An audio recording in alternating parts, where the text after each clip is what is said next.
মানে আওয়ামী লীগ নিষিদ্ধ করা হয় নাই, আওয়ামী লীগের কার্যক্রম নিষিদ্ধ করা হয়েছে। দুইটার মধ্যে তফাৎ কি আসলে? মানে তারা মানে কি করতে পারবে আর কি করতে পারবে না, মানে একজন আওয়ামী লীগ কি করতে পারবে এখন? মানে আমার একটা আন্ডারস্ট্যান্ডিং হচ্ছে আওয়ামী লীগ নিষিদ্ধ, তা আপনি বলতেছেন না দুইটার মধ্যে একটু তফাৎ আছে। তফাৎটা কি আসলে? দেখেন, নিষিদ্ধ তো আমাদেরও করা হয়েছিল, তাই না? এবং একবার না, আমাদের এই সংগঠনের জন্মের পরে দফায় দফায় আমাদেরকে নিষিদ্ধ করা হয়েছে। নিষিদ্ধ যখন কোনো সংগঠনকে করা হয়, তখন এই সংগঠনের ব্যক্তিরাও বিভিন্ন ধরনের সমস্যায় পড়ে যান, এর সাথে রিলেটেড ব্যক্তিরা। এমনকি তাদের স্বাভাবিক জীবনযাত্রাটাও তাদের পক্ষে চালায় নেওয়া সম্ভব হয়। তারা যদি সমাজের কোনো ক্রিমিনাল ব্যক্তি নাও হয়ে থাকে, তবুও তাদের উপরে সমস্যা আরোপ হয়েছে। কিন্তু যখন কার্যক্রম নিষিদ্ধ থাকবে, তখন ওই পলিটিক্যাল কার্যক্রম গুলা ছাড়া বাকি জীবনের সবই তো তারা করতে পারে, করছে তো। আচ্ছা, ঠিক আছে। দেশটা সবাই তো আর চলে যায়নি, সবাইকে জেলেও ঢুকানো হয়নি। এইটা একটু পরিষ্কার হয়েছে। জনাব যুদ্ধাপরাধের মামলায় জামাত নেতা এটিএম আজহারুল ইসলাম খালাস পাওয়ার পর আপনি একটি সংবাদ সম্মেলনে বলেছেন, জামায়াতে ইসলামী বা তার কোনো নেতাকর্মীর মাধ্যমে কেউ ক্ষতিগ্রস্ত হয়ে থাকলে তার কাছে নিঃশর্ত ক্ষমা চাই। এই ক্ষমা প্রার্থনায় কি ৭১ মুক্তিযুদ্ধের সময়টাও আছে কিনা সেটা সেদিন আপনি স্পষ্ট করেননি, আজকে এটা স্পষ্ট করবেন? মানে আপনি, অনেকেই প্রশ্ন করছেন যে জামায়াতের মাননীয় আমির ক্ষমা কিসের জন্য চাইলেন, মানে ৪৭-এর পর থেকে শুরু করে আজকে পর্যন্ত, শুধু ৭১ না, ৪৭-এর পর থেকে শুরু করে আজকে পর্যন্ত আমাদের দ্বারা যত মানুষ যত জায়গায় কষ্ট পেয়েছে, কেউ যদি ক্ষতিগ্রস্ত হয়ে থাকে, সেই মানুষগুলো তাদের সকলের কাছে আমি বিনা শর্তে ক্ষমা চেয়েছি। কেন ক্ষমা চেয়েছি? আমরা মানুষ, ইন্ডিভিজুয়াল মানুষ যেমন ভুল করতে পারে, মানুষের সমষ্টি একটা দলেরও বিভিন্ন ভুল সিদ্ধান্ত থাকতে পারে। কোনটা ভুল কোনটা সঠিক ইতিহাস এটা নির্ধারণ করবে। আজকে যেটাকে ভুল বলা হচ্ছে, কালকে এটাই হয়তো সবচেয়ে বড় সঠিক হিসাবে প্রমাণিত হবে। আর ইতিহাসের পালাবদলে রাজনীতিতে সবাই জিতে না, কেউ জিতে কেউ হারে। আমরা আদর্শবাদী একটা দল, আমরা বিশ্বাস করি আমরা মানুষ ভুলের ঊর্ধ্বে নই। আমাদের দ্বারা, আমাদের সহকর্মীদের দ্বারা মানুষ বিভিন্ন ক্ষেত্রে কষ্ট পেতে পারে, ক্ষতিগ্রস্ত হতে পারে। আমি সব কিছুর জন্য কোনো শর্ত আরোপ না করেই মাপ চেয়েছি। ওকে, মানে ৪৭ এবং থেকে মাপ চাওয়ার মধ্যে কোনো পরাজয় নাই, অবশ্যই নাই। ৪৭ থেকে আজ পর্যন্ত যে কোনো কিছুর জন্য মানুষ আপনাদের কাছ থেকে যদি কোনো ধরনের আঘাত পেয়ে থাকে, তার জন্য আপনি দুঃখ প্রকাশ করেছেন, ক্ষমা চেয়েছেন। এর ভিতরে সব ঢুকে গেছে, কোনো কিছু বাদ নাই। ওকে, এভরিথিং ইনক্লুডেড। এবং এটা আনকন্ডিশনাল, মানে অ্যাপোলজি দিয়ে আনকন্ডিশনাল পার্ডন সিক করেছে।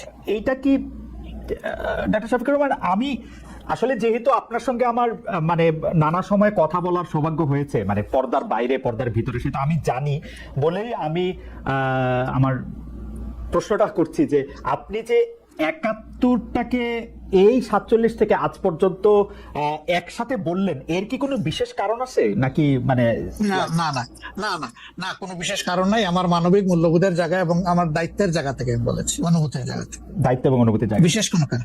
আচ্ছা, আমি আবার ২-৩ দিনের ঘটনা একটু আসি। আমরা দুইটা ঘটনা আমরা দেখেছি যে আমাদের অনেককে ব্যথিত করেছে। একটা হচ্ছে লালমনিরহাটে একজন যিনি নরসুন্দর, তিনি এবং তার ছেলেকে খুব আয়োজন করে মারধর করা হচ্ছে এবং তাদেরকে টেনে নিয়ে পুলিশের কাছে নিয়ে যাওয়া হয়েছে। এবং আরেকজন যিনি ২০১৮ সালের ডিসেম্বরের রাতের ভোট বলে খ্যাত নির্বাচনের যে প্রধান নির্বাচন কমিশনার, তাকে আসলে খুবই অপমানজনক ভাবে মানে থানায় নিয়ে যাওয়া হয়েছে এবং সেটা আমার ভিডিও করা হয়েছে।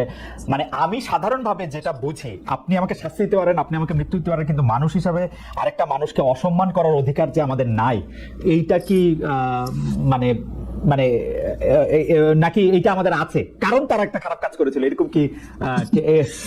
মানে আমি জানি না, মানে অনেকে তার জি আপনি বলেন আরেকজন খারাপ কাজ করেছেন বলে আমিও করব, এটা কোনো যুক্তি? আমি আরেকজনের খারাপে কষ্ট পেলাম, ক্ষতিগ্রস্ত হলাম, এখন আমি সেম অথবা ওয়ার্স দেন দিস আরো খারাপ কিছু করলাম তার সাথে, সেটা কি কোনো মানবিক আচরণ বলে গণ্য হবে? নিশ্চয়ই না। তবে দেখেন, আমরা এটাকে কখনো সমর্থন করি না, কিন্তু পরিবেশ, প্রেক্ষাপট, স্থান, কাল, পাত্র, মানুষ কোনো জিনিসকে যখন লাইক করে না, তখন প্রকাশ্যে হয়ে তার প্রতিবাদ করে, না হয় মনে মনে ঘৃণা করে, অথবা সে শক্তি থাকলে প্রতিরোধ করে। এই তিনটা স্টেজ থাকে, এটা হাদিসের ভাষা অনুযায়ী থাকে। এই অবস্থায় আমরা হয়তো ভিজিবল সেরকম প্রোটেস্ট অনেক ক্ষেত্রেই করতে পারি না, কিন্তু আমরা এগুলাকে মনের দিক থেকে সাপোর্ট তো করি না, আমরা বরঞ্চ মনে করি যে এগুলো আরেকটা অপরাধ। ডেফিনেটলি আপ- সিইসি যিনি ছিলেন জি কিন্তু একজন মানুষ, তিনি এই রাষ্ট্রের একজন সিভিল সার্ভেন্টও ছিলেন এবং উচ্চ পর্যায়ে তিনি দায়িত্ব পালন করে তিনি রিটায়ার করেছেন। তিনি নিশ্চয়ই কাজ ভালো করেন নাই, অনেকগুলা খারাপ কাজ করেছেন। সেই সময়টা জনপ্রত্যাশার এগেনস্টে গিয়ে করেছেন।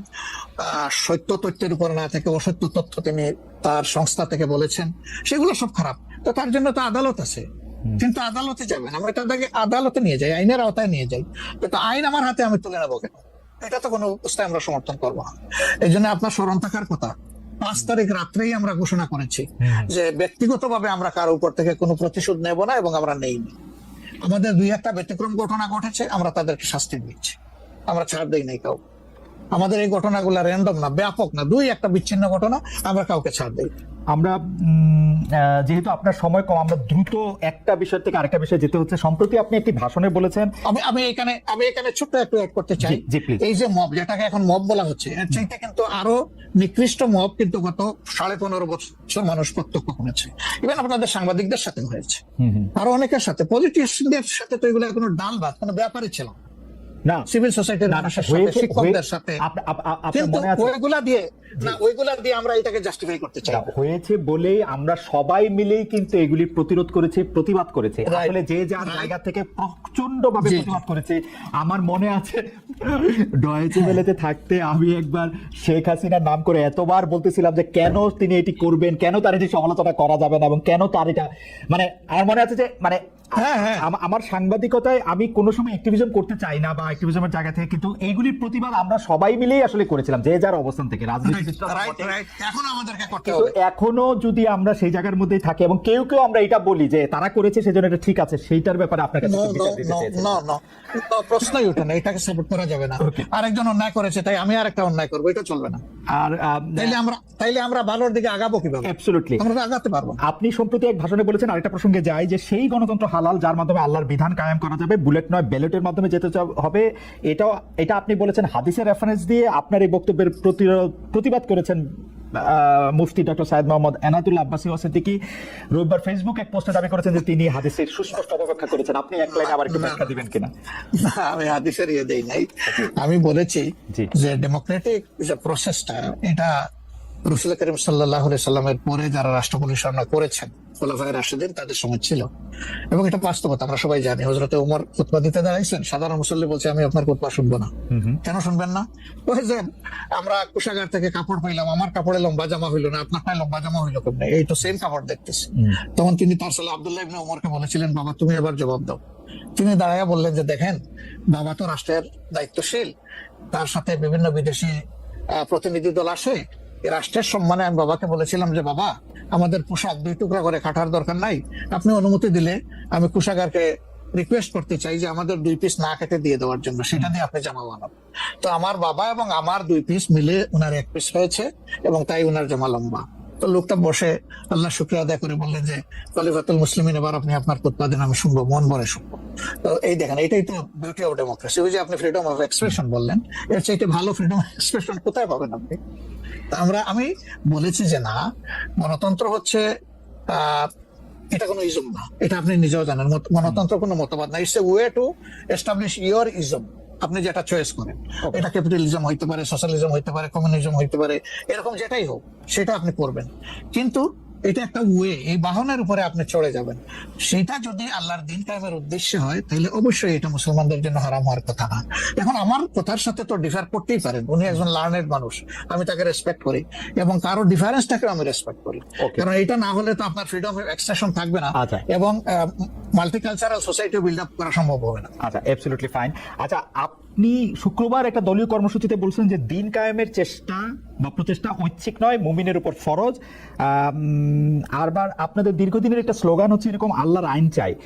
এখন একটি নতুন প্রচারণা, মানে অনেক দলকেই ক্ষমতায় দেখাচ্ছে, মানে জামাত ইসলাম একটা নতুন প্রচারণা এরকম যে অনেক দলকে ক্ষমতায় দেখা হয়েছে, জামাতকে একটিবার সুযোগ দেওয়া হোক, আপনারা যদি নির্বাচনে জিতে ক্ষমতায় যেতে পারেন তাহলে কি বর্তমান ব্যবস্থা পাল্টে কোরআন সুন্নাহ ভিত্তিক শাসন বা শরিয়া ব্যবস্থা চালু করবেন? আসলে দেখেন, কোরআন সুন্নাহ ভিত্তিক মানে অনুশাসন যেটা, এটার ব্যাপারে সমাজের পারসেপশনের ভিন্নতা আছে। আমাদের বাংলাদেশের যে সংবিধান আছে, এই সংবিধানের অনেকগুলা আর্টিকেল, অনেকগুলা ধারা উপধারা কোরআনের সেন্সের সাথে পুরোপুরি মিলে যায়, এটার সাথে কোনো ডিফারেন্স নাই। আবার কিছু কিছু ধারা আছে সেখানে কনফ্লিক্ট, কন্ট্রাডিকশন আছে। ওরকম পরিবেশ পরিস্থিতি যখন আসবে, জনগণের প্রত্যাশার আলোকে এটা মানে সবার সাথে ইন্টারেক্টিভ হয়ে সবাইকে সাথে নিয়েই ইনশাআল্লাহ ভালো জিনিসগুলোকে আমরা ইনপুট দেবো আল্লাহ থেকে। তবে এটাও মনে রাখার বিষয় যে কোরআনী শাসন হঠাৎ করে আল্লাহ তাআলা এস্টাবলিশের হুকুম দেন নাই। It was a gradual process. For example মাদক কিন্তু দুনিয়ার কেউ কিন্তু এটাকে অ্যাপ্রুভাল দেয় না, বাট এটার প্র্যাকটিস সব জায়গায় আছে, এটা বাস্তবতা। তো সেই মদ যখন হারাম ঘোষণা করা হয়, নিষিদ্ধ করা হয়, তখন কিন্তু 3 পর্যায়ে গিয়ে চূড়ান্ত ভাবে এটা নিষিদ্ধ করা হয়েছিল। তো এটা গ্রাজুয়াল একটা প্রসেস। আপনি একটা ক্রাইম থেকে, দীর্ঘদিনের প্র্যাকটিস থেকে মানুষকে সরাবেন, আল্লাহ তাআলার সেই বিধানকে অনুসরণ করেই আমরা আগাবো ইনশাআল্লাহ। 5 আগস্টের পর থেকে বিএনপির পক্ষ থেকে যেহেতু জাতীয় নির্বাচনের দাবি জানানো হয়েছিল, এটা নিয়ে অনেক তাদেরকে রঙ্গব্যঙ্গ করা হয়েছে। জামায়াতে ইসলামী মাঝামাঝি থেকে ফেব্রুয়ারি ইলেকশনের কথা বলেছে, রোজার পরেও ইলেকশনের কথা বলেছে, রোজার আগেও ইলেকশনের কথা বলেছে, কিন্তু আমরা দেখতে পাচ্ছি জামায়াতে ইসলামী 300 আসনে প্রার্থী ঘোষণা করে ফেলেছে। আপনারা যদি পরে কোনো রাজনৈতিক জোট করেন বা পরে যদি কোনো ধরনের রাজনৈতিক সমঝোতার মাধ্যমে জাতীয় সরকারের একটা আবহ তৈরি হয়, তাহলে কি হবে? আপনারা এখনই জোট ঘোষণা করে ফেলেছেন, সেটা কেমন হলো? আলহামদুলিল্লাহ, এটা আমাদের সাথে যাদের ইন্টারাকশন আছে তারা সবাই জানেন। আমরা বলেছি যে এটা আমাদের অফিসিয়াল ঘোষণা না, এটা হলো প্রাথমিক সিলেকশন, এবং সমস্ত আমাদের নমিনি যারা হবেন তাদেরকে সেম মেসেজ দেওয়া হয়েছে যে জাতীয় বৃহত্তর স্বার্থে যে কোনো সময় যে কোনো পরিবর্তন যে কোনো আসনে আসতে পারে। আমাদের সংগঠন এটার জন্য পূর্ণ প্রস্তুত। প্রয়োজনে আমার থেকে এই পরীক্ষা শুরু হবে, কোনো অসুবিধা নেই। আপনার কাছে ছোট একটি পরীক্ষা, সেটি আপনার পরীক্ষা না, আপনার কাছে একটি ছোট পরীক্ষা। আপনি কুষ্টিয়া 3 সদর আসনে জামাত ইসলামের এমপি প্রার্থী হিসেবে ঘোষণা করা হয়েছে জনপ্রিয় ইসলামী বক্তা জনাব আমির হামজাকে, কিন্তু এদিকে আবার জামাত ইসলামীর শুরা সদস্য জনাব ফরাদ হোসেন রয়েছেন, তার নামও জোরে সোরে শোনা যাচ্ছে। অনেকে বলছেন যে তৃণমূল জামায়াত আসলে পছন্দ করে নাই হঠাৎ করে এরকম একজনকে মনোনয়ন দেওয়া। এই বিষয়টাকে আসলে আপনি কিভাবে দেখেন? শুধু জনপ্রিয় না, নট দ্যাট। আমরা যখন কোনো জায়গায় নমিনি সিলেকশন করি তখন 2টা জিনিস আমরা বিবেচনায় নিই। একটা হলো যে এই নমিনির ব্যাপারে স্থানীয় সংগঠনের যারা নেতাকর্মী আছেন তাদের দৃষ্টিভঙ্গি কি, 2 নম্বর হচ্ছে জনগণের দৃষ্টিভঙ্গি কি। এই 2টা বিষয়কে আমরা বিবেচনায় নিয়েই প্রার্থী সিলেকশন করি। এবং এটা যেগুলো শুনতেছেন, অনেক সময় আমাদেরকে অতি ভালোবাসেন যারা। তো যে আপনি একবার আমাকে জিজ্ঞেস করলেন যে আপনাদের ব্যাপারে এত বিরোধিতা করে কেন, আমি বলছিলাম যে তারা অত ভালোবাসে তো অনেক বেশি, এই জন্য আমাদেরকে নিয়ে কসলাইতে হবে। জনাব আমির হামজার বিরুদ্ধে যে দুটি বক্তব্য বেশি সামনে আসছে, তিনি একবার বলেছিলেন যে তার 14 গোষ্ঠী সবাই আওয়ামী লীগ করেন। 2 নম্বর হচ্ছে যে এই জুন মাসেও জনাব আমির হামজা নিজ এলাকায় মোটরসাইকেল শোডাউন করেছেন, যেই শোডাউনের রাজনীতি অ্যাপারেন্টলি আপনারা উৎসাহ দেন না, কিন্তু তাকে ইতিমধ্যে দেখা যাচ্ছে।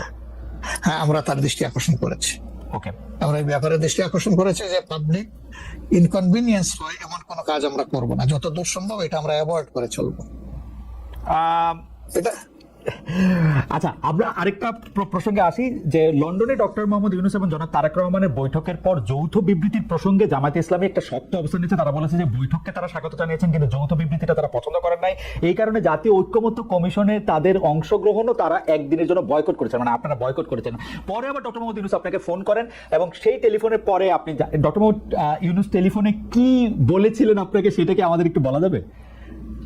না, উনি আসলে সেখানকার পরিবেশটাই তুলে ধরেছেন সামগ্রিকভাবে যে কেন উনি এটা করতে গেলেন। আমাদের কনসার্নের জায়গা ছিল যে তিনি নির্বাচনের একটা টাইম লাইন, ডেট না, একটা টাইম লাইন ঘোষণা করেছিলেন যে এটা 1st of April কোনো একটা সময়ে নির্বাচন অনুষ্ঠিত হবে এবং নির্বাচন কমিশন সেই ব্যাপারে তারিখ নির্ধারণ করে তারা শিডিউল দেবে। এটা কিন্তু সবগুলা দলের সাথে সিরিজ অফ টকের পরে, উনি সরাসরি আলোচনার পরে এটা করেছিলেন। এরপরে তিনি লন্ডনে গিয়েছেন। তারেক রহমান সাহেব যেহেতু দেশে নেই এবং তিনি কার্যত বিএনপির এখন হইলেন নির্বাহী প্রধান, ভারপ্রাপ্ত চেয়ারম্যান, তার সাথে একটা বৈঠক হওয়াই উচিত, হইতেই পারে, এটা তো ভালো, এটা খারাপ কি? রাজনীতিতে ডায়ালগই তো উত্তম সমাধান। এবং বিএনপির কিছু কনসার্ন ছিল, তার সাথে আলোচনার মাধ্যমে সেটা যদি দূর হয় এটা তো ভালো, জাতীয় জীবনের জন্য ভালো, জাতীয় রাজনীতির জন্য ভালো।